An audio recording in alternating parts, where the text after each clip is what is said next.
excuse, Ils sont madame. bien pressés dans cette usine, hein. Je n'ai pas pu arrêter cette personne. Eh bien, qu'étant cuisinière, je ferai remarquer à madame que c'est encore moi qui exécute le travail du maître d'hôtel à sa place.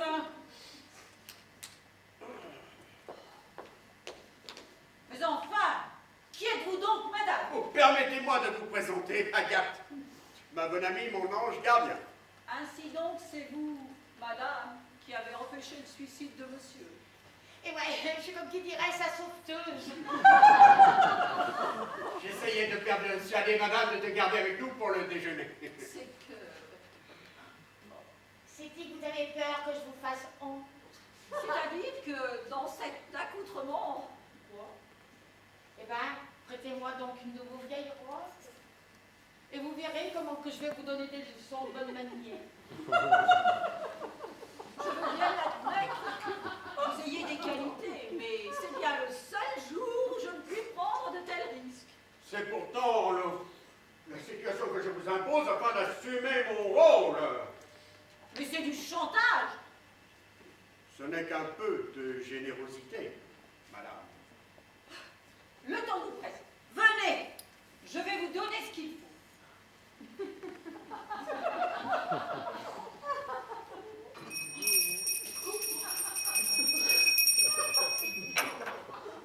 Mon Dieu, je sens que nous allons vivre une journée affreuse. Ah, Agathe est dans une forme éblouissante. Et cette bourgeoise ne sait pas ce qu'il attend. Ça leur fait les pieds à ces nantis d'avoir besoin de petites gens comme nous. Bonjour monsieur, vous avez bien dormi? Oh oui, enfin, pas plus mal que d'habitude. Sûr que vous avez bien dormi. Quand j'ai gratté à votre porte de chambre cette nuit, vous ne m'avez pas ouvert. J'ai gratté à ma... Ça va venir de votre cure, elle vous a mis à plat? Ah oui, ça doit être la cure. Il est vrai que sur ce sujet, elle a été plutôt longue. Et au fait, je suis rentré de quand? Mais vous avez perdu la mémoire aussi, vous êtes rentré hier. Ah oui, je suis rentré hier. Décidément. C'est 3 mois de traitement, ça vous a complètement détraqué. Oh, c'est long. Parce que c'est comme ça, je vous en mettrai plus la Oh si! Embêtez-moi. Bon, je verrai. Je me sauve. Oh, oh, oh, oh. Et moi qui ai toujours hésité à faire du remplacement. Il faut absolument que cette comédie dure plusieurs jours. Je sens que je vais me plaire ici, moi. Oh, mon cher Grégoire! Vous permettez que je vous appelle Grégoire?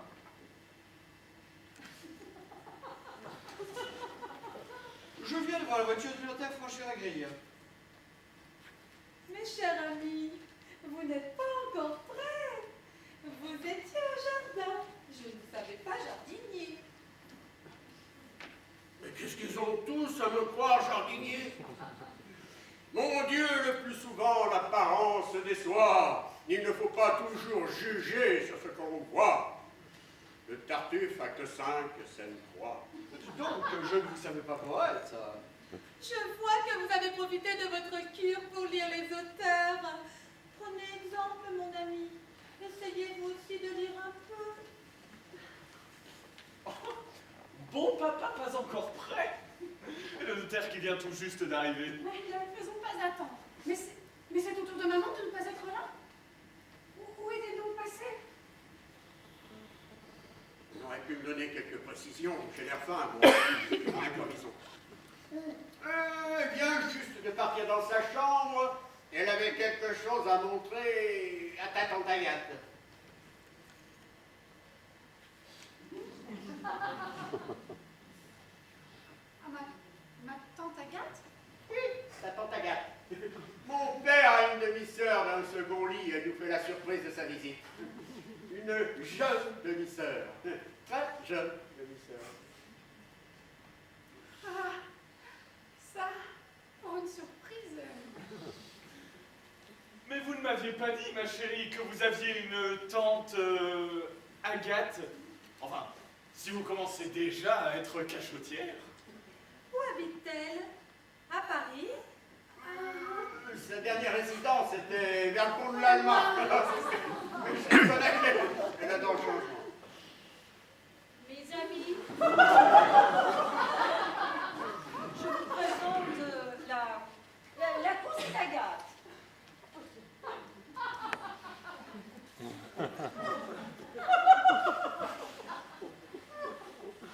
Ah, je croyais que c'était une demi-sœur du père de Grégoire.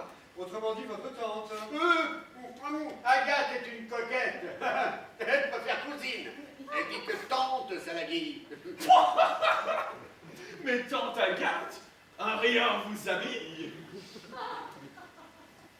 Vous ne croyez pas que vous en faites un peu trop?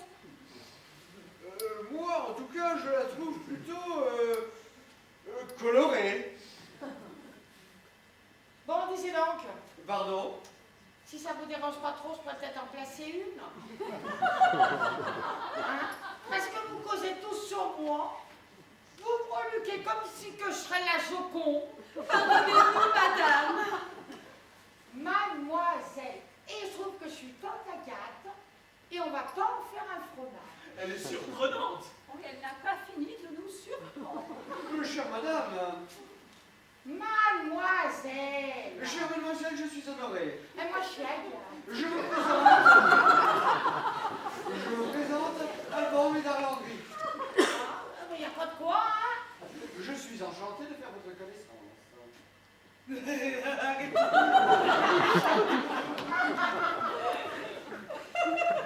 suis Zénaïde, l'épouse de Monsieur Médard-Landry. Zénaïde. Eh ben, c'est pas banal comme nom, ça, hein? Zénaïde, Pélagie, Rosalinde et Félicité. Ah, bah, allez donc. Le jour de la distribution des noms, eh ben, ils vous ont gâté. Vous appellerez Zézé, hein? C'est plus commode. Ainsi donc, vous êtes une tante de Grégoire. Grégoire. C'est qui, Grégoire? Bien, ce monsieur. Lui, c'est mignon. Agathe confond toujours avec un cousin à moi qui me ressemble comme un frère. Tu sais bien, le cousin Léon. Le cousin Léon? Oui, bref, elle me prend toujours pour lui. Ah, oui, le cousin Léon. Mais dites-moi, Grégoire, il fait comme partie de votre parenté. Ah, ouais, on est tous les deux, comme qui dirait en parenthèse. Vous avez un langage très imagé, chère mademoiselle Agathe. Agathe comment, en fait? Eh ben, Agathe, c'est tout. Oui, je comprends. Vous n'avez qu'un prénom. Ce n'est pas comme moi. Mais votre nom? Oh, ben. Dupont. Dupont de la Loire. Agathe Dupont de l'Alma.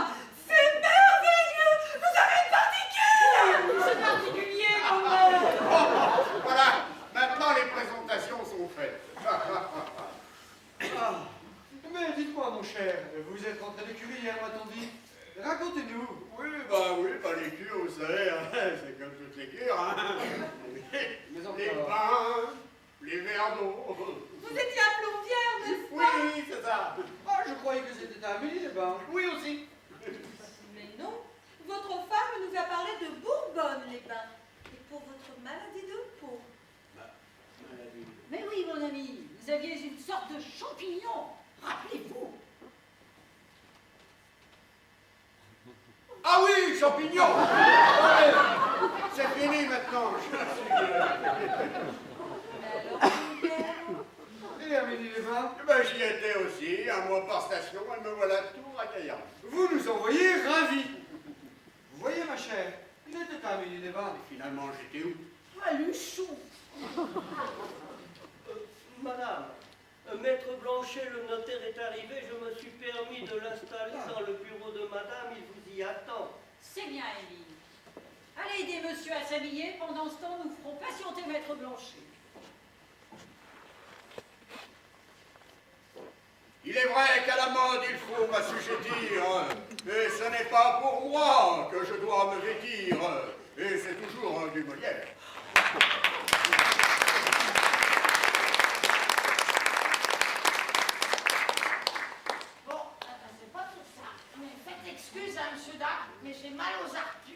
Eh ben ouais, j'ai les nougats en compote. C'est de ma faute. J'ai prêté une de mes paires de chaussures à la tante Agathe et je dois chausser plus petit. C'est sûr, je suis un peu à l'étroit dans ces croque-noix.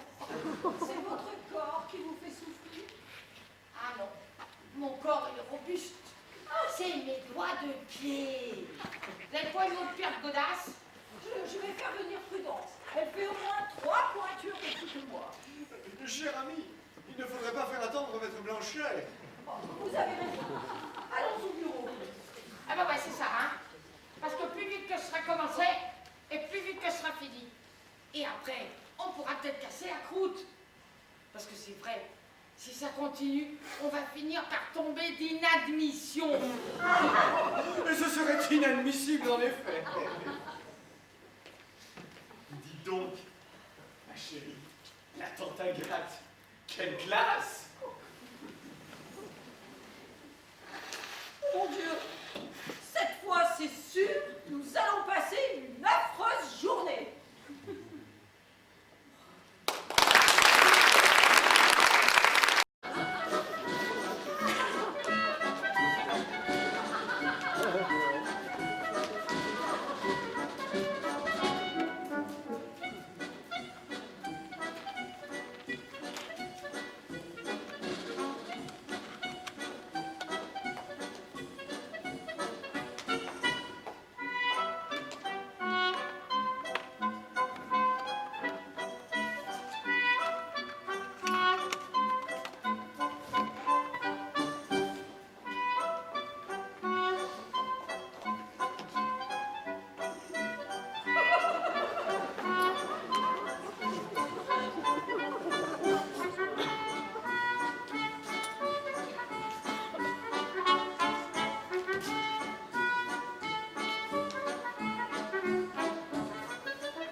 Il est vrai que monsieur s'est couché fort tard. Il n'a pas eu besoin de vos services cette nuit.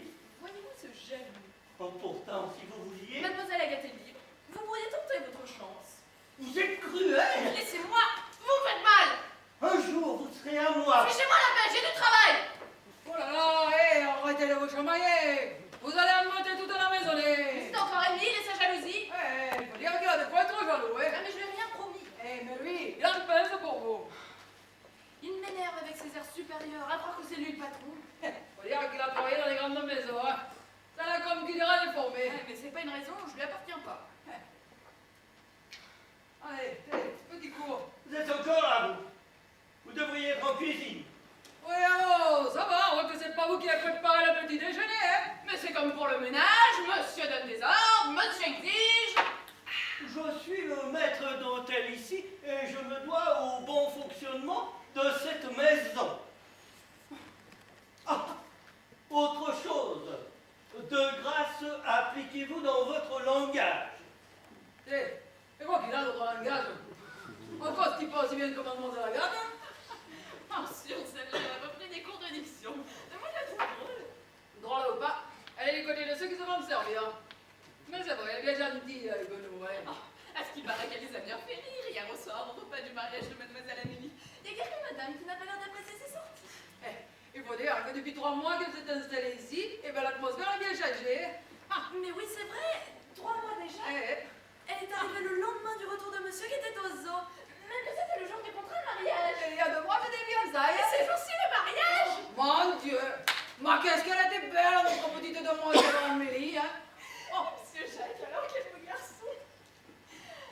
bien de la chance, notre demoiselle Amélie. L'amour, c'est bien ce qu'il y a de mieux.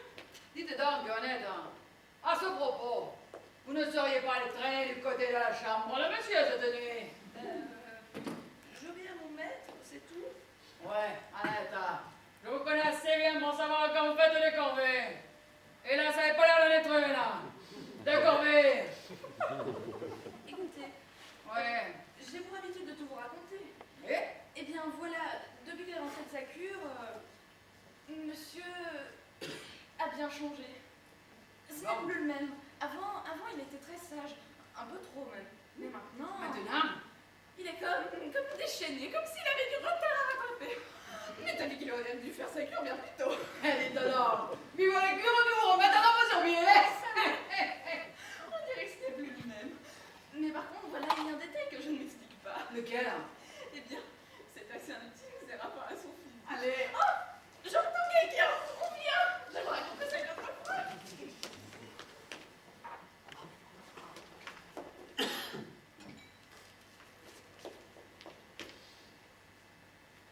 Madame veut nous parler.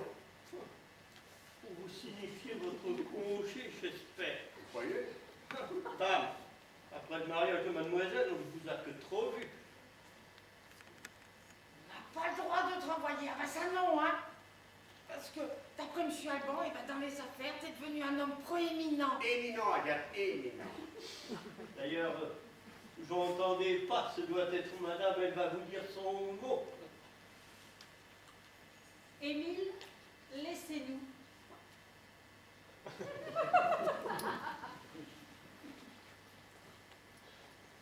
Si je vous ai fait venir, c'est que j'ai quelques décisions à prendre. Nous avons compris. La fête est terminée, j'ai rempli mon contrat, votre fille est mariée. Ah voilà, ben voilà, on n'a plus qu'à prendre nos clics, nos claques et la porte. Allez. J'ai pour vous beaucoup de reconnaissance, mais Ne comprenez... vous fatiguez pas, madame. J'ai fait le sacrifice de mon identité. J'ai rendu un service et je suis remercié. Monsieur a bien changé, acte 2, scène 2. Ne jouez pas avec les mots, cette situation est suffisamment pénible. En tous les cas, chère madame, j'ai été ravi de vous connaître et de conduire votre petite Amélie à l'hôtel. Eh ben n'empêche, elle avait une jolie robe, notre mariée. Cependant, tenez-vous sur vos gardes. Monsieur Alban est un financier redoutable. Merci. Sans votre perspicacité, je crois que je me serais fait posséder. Votre idée de mettre la tante Agathe au nombre des actionnaires l'a complètement désarmée. Et cette tactique m'a coûté très cher. 10% des actions au nom de la tante, c'était hors de prix. D'autant que c'est moi qui ai dû fournir la somme. Vous n'ayez pas peur pour votre argent. La tante Agathe est aussi inviolable qu'un coffre-fort. Regarde ces comparaisons. Quoi qu'il en soit, cette situation ne peut plus durer. Ma fille est mariée, elle n'a plus besoin d'un père. Et croyez bien que je le regrette.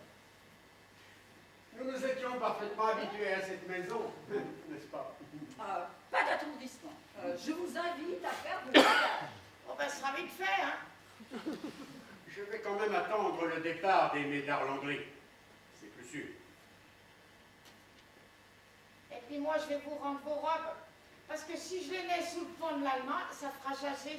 Oh, je préférerais que vous les gardiez en souvenir. Mais non, je vous répète que ça fera jaser. Ah, ma chère Agathe, vous permettez que je vous appelle Agathe? Oh, mais faisez,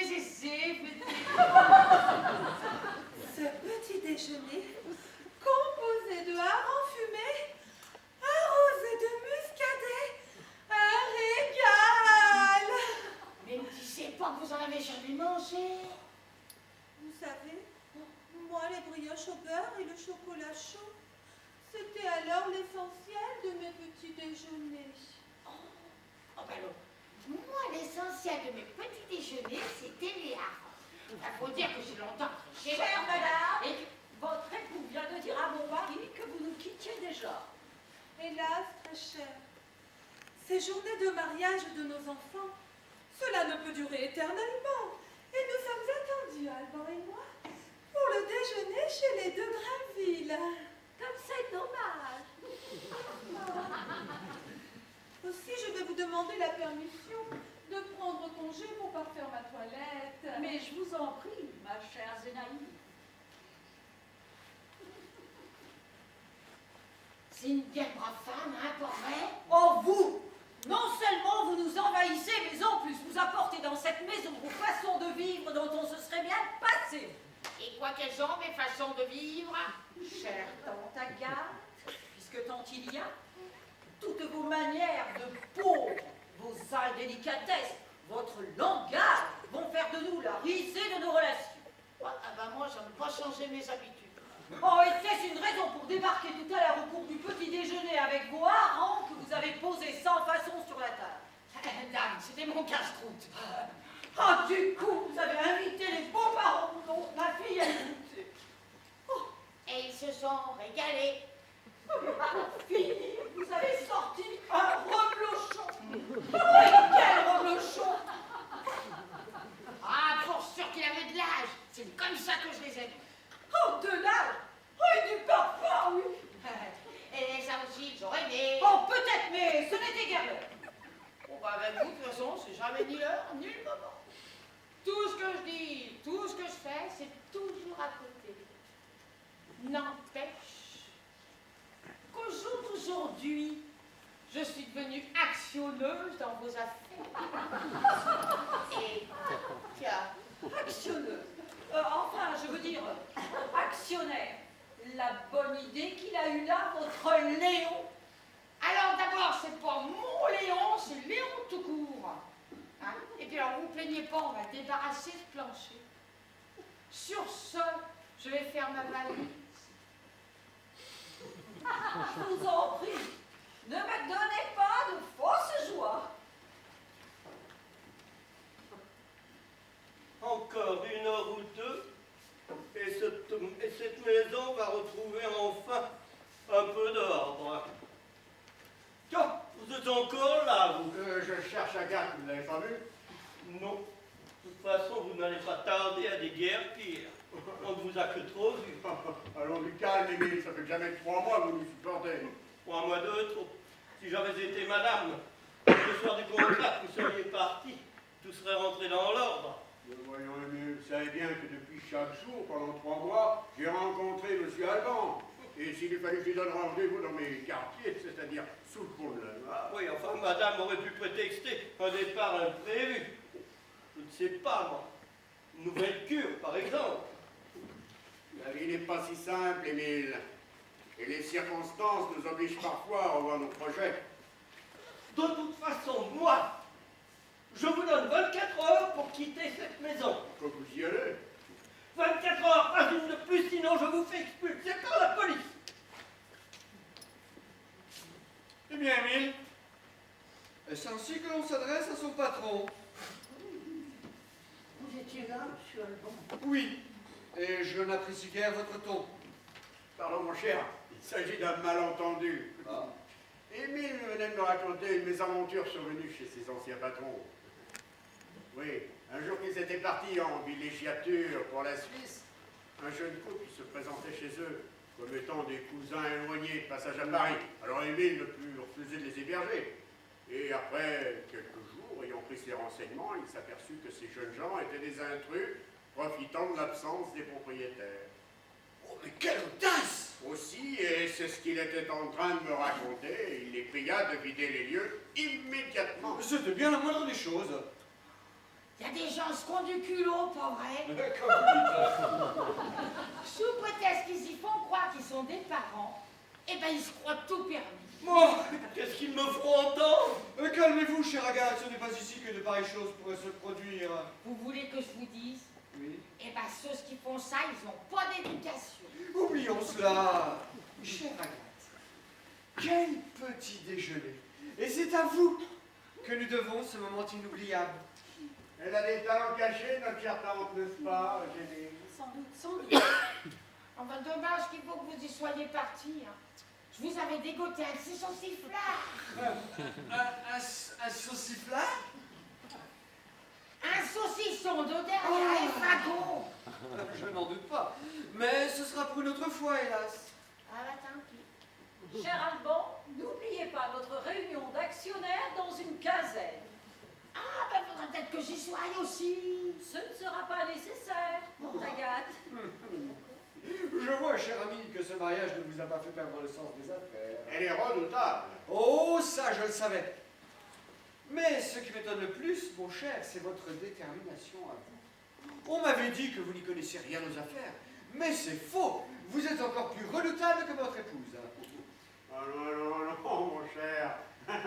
Vous comptiez acquérir facilement la majorité des actions de l'entreprise. Mais c'était sans compter avec l'épargne à tante Agathe. Ouais, j'ai l'impression de m'être fait avoir comme un enfant. Chère madame, vous avez en votre mari un partenaire unique. Ne vous en séparez jamais. Il n'y a aucune raison que cela change. Oh, il n'y a aucune raison pour que je la change. Je vais faire m'en aller, tiens, que d'entendre ça. Et puis, dans quelques années, ce seront les enfants qui géreront les affaires. Bon, et plus tard, je l'espère, nos petits-enfants. Oh, j'ai eu ces jours-ci une idée. Encore, mais vous êtes infatigable. Oui, j'ai pas voulu vous en parler, nous étions en pleine réjouissance. Voyons donc cette nouvelle idée. Eh bien, que pensez-vous de l'organisation de ramassage systématique des ordures de ménage? Eh bien, En effet, ces ordures ménagères sont en général malodorantes et constituent des foyers maladies. Notre entreprise, je vous le rappelle, est consacrée à l'hygiène de la population. C'est exact. Eh bien, fabriquons ces récipients, ces sortes de bidons munis de couvercles, et nous assainissons les lits. Ma chère, votre mari m'étonnera toujours. Mais nous en reparlerons demain, si vous le voulez bien. Il est temps pour moi de prendre congé. Je vais à la recherche de mon épouse. Je vous accompagne. Oh oui, dire que je dois me défaire de cet homme. Oh, quel gâchis. Alors, les enfants, bien dormis? Pas vraiment, maman. oui, vous comprenez, nous faisions des projets. Pour notre voyage de noces. Mais je te trouve bien mélancolique tout à coup. Je pensais à mon père. Il m'a manqué. Allons, il reviendra bien un jour. J'espère bien que non. Oh mon Dieu! Mon Dieu, c'est affreux! Qu'as-tu encore lu dans ce journal qui te met dans un état pareil? Tenez, lisez, Jacques. C'est là. Moi, je ne peux pas. Massacre de l'expédition Duroc en Papouasie. En quoi cela nous concerne-t-il? Continuez, Jacques. Le 16 août dernier, l'expédition de l'anthropologue Charles Duroc partait pour la Nouvelle-Guinée en Papouasie. Cette expédition, constituée d'un père jésuite, du géographe Philippe Richemont et de quelques personnes éprises d'aventure, s'est hasardée dans ces régions inconnues. Au dire d'un porteur rescapé, l'expédition fut attaquée et anéantie par les indigènes. À part ce porteur, il n'y aurait aucun survivant. Quelle horreur! Comme on le sait, ces tribus pratiquent toujours le cannibalisme et il est probable que tous ces gens ont été dévorés. Mais c'est atroce! Bah, tu es trop sensible, Amélie. Cela se passe à l'autre bout du monde. Grégoire participait à l'expédition. Non. Il m'a écrit une lettre avant son départ. Il avait rencontré le professeur Duroc pendant la cure. Et comme il estimait que tous les élèves n'avaient rien lycée, il a voulu se donner une raison d'exister. Il est parti il y a un mois avec les autres membres de l'expédition. Mais non, ce n'est pas possible. Il n'a pas pu finir comme ça. Au fond d'une marmite. C'est insensé, lui qui avait toujours horreur des plats trop chauds. Pardon, Patrick, je ne sais plus ce que je dis. Toutes mes condoléances, mère. Mais c'est égal. Me voilà veuve et j'ai toujours officiellement mon mari. Quelle situation! Voilà ce que c'est que d'être bigame. Si tu m'avais laissé, rien ne serait arrivé. Mais qu'allons-nous faire?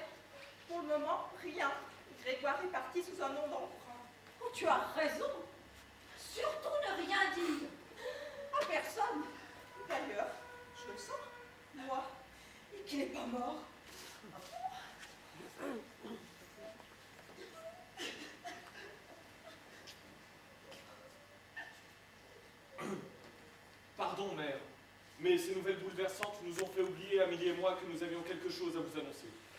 Allez-y, mon fils, au point où nous en sommes. Encore une mauvaise nouvelle? Oh non, pas du tout.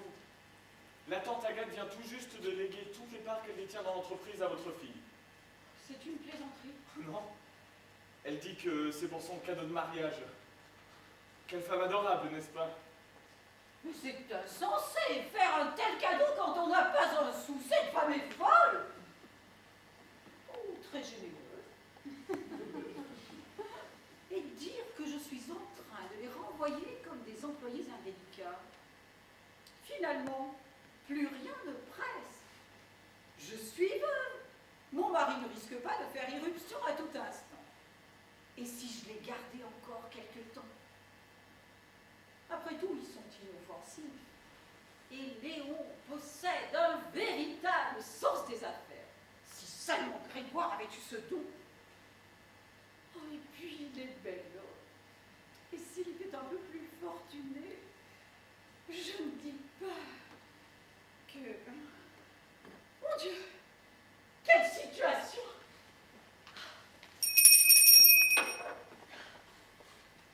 Madame a appelé. Oh, Émile, priez Monsieur Léon et Mademoiselle Agathe de venir. J'ai à leur parler. Bien, madame. Madame va leur signifier leur congé. C'est pas trop tôt.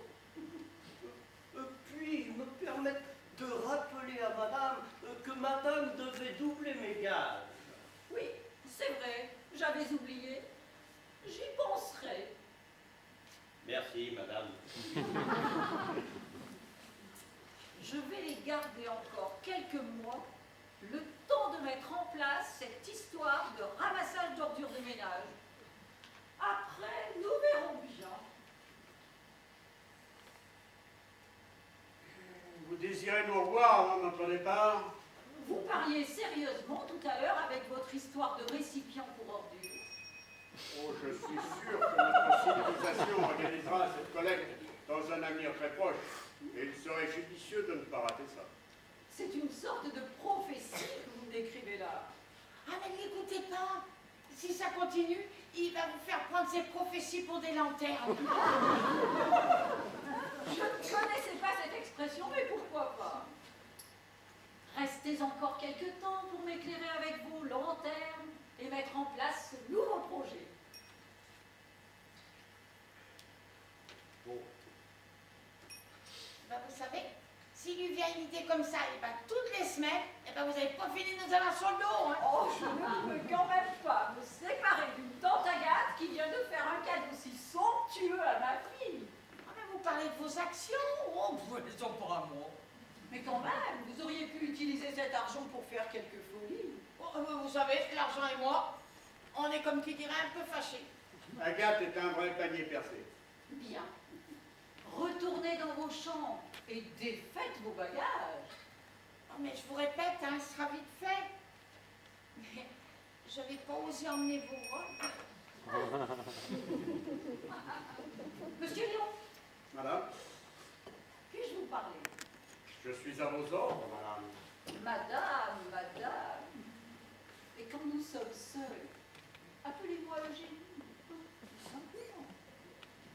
Ah bah, c'est qu'il y a un instant, vous nous invitiez à faire nos bagages, alors maintenant, vous comprenez, je me méfie. Oh, mais depuis quelques instants, beaucoup de choses ont changé. Je suis pourtant toujours votre faux mari. Qui sait? Oh, le faux pourrait devenir le vrai. J'ai dit pourrait. Mais voilà qui change tout. Et que me vaut l'honneur de ce revirement? Un moment également. J'avais pensé qu'un jour, vous êtes si doué pour les affaires. Ah, c'était donc ça, mais non pour la finance. Et puis, vous êtes belle. Mais voilà, vous n'êtes qu'un vagabond. Mais je n'en rougis pas. Si encore vous étiez bien né. Mon titre me ferait-il aimer de vous? On a vu souvent de jeunes filles fortunées redorer le blason de jeunes aristocrates ruinés. Et si je ne suis pas ce jeune aristocrate, seriez-vous la jeune fille fortunée? Mais vous vous appelez Léon Mirmont et vous n'avez pas de particules. Eh oui, je suis un particulier sans particules, comme dirait la tante Agathe, qui se permet parfois quelques fantaisies avec le vocabulaire. Bon, n'en parlons plus. Et que pensez-vous du retour possible de votre mari? Ah non, ça, je ne le crois pas. Vous m'avez bien l'air sûr de vous. Disons que j'ai comme un pressentiment. Mais je vous empêche d'aller défaire vos bagages. Je m'empresse de vous obéir. Eugénie. Mon Dieu, je deviens folle. Je suis certainement veuve à l'heure qu'il est. Et je me jette au cou de cet homme qui a toutes les qualités que je n'ai jamais trouvées chez mon mari. Mais le destin est absurde.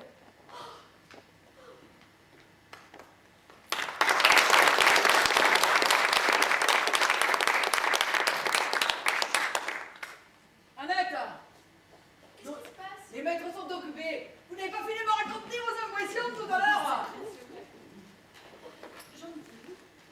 Ah oui, oui, voilà. Comme je vous disais, depuis 3 mois, donc depuis qu'il est rentré de sa cure, il a bien changé, monsieur. Il est moins mou. C'est idiot, mais c'est comme si on l'avait transformé. Et bien pour la cuisine, c'est pareil. Monsieur détestait les pois cassés. Et bien le cuisse à cuire, il en raffole. C'est d'ailleurs comme maman. Avant, même dans l'intimité, il m'appelait ma fille. Et là, il dit Annette ou même Nénette. Lui qui avait horreur des portos. Il s'en sert 3 à chaque repas. Eh bien, madame, la cuisine est au fond du couloir et les chambres sont au premier. Ah, vous le gardez chaude, on vous a pas sonné. Oui, je vois que les manières de la tante Agathe ont des teintes sur vous, Oh. c'est regrettable. Enfin, elle va pas tarder à déguerpir celle-là. Et qu'est-ce qui vous permet de dire ça? Monsieur, je sais tout. Mon métier de maître d'hôtel me permet d'être au